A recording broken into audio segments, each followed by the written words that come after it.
Want to try out the New York Times Crossplay game, but not sure how? I'm Jessica, and in this video, I'll show you how to download and install New York Times Crossplay. Note that this video will demonstrate on iPhone, but written instructions for both Android and iOS will be listed in the description box. Now let's get started. To download New York Times Crossplay, first open the App Store. Go to the Search tab.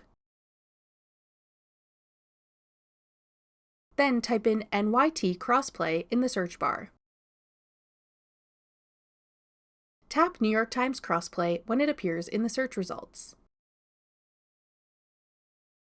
Then tap Get. If prompted, use Face ID or enter your password to confirm that you want to download the app. Wait for the installation to complete. Then tap Open to start playing New York Times Crossplay. That's all it takes to download Crossplay. Want to try out other games by New York Times? Check out this tutorial next.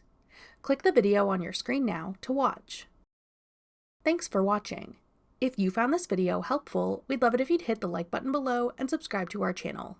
We put out great new tech tutorials like this one every day.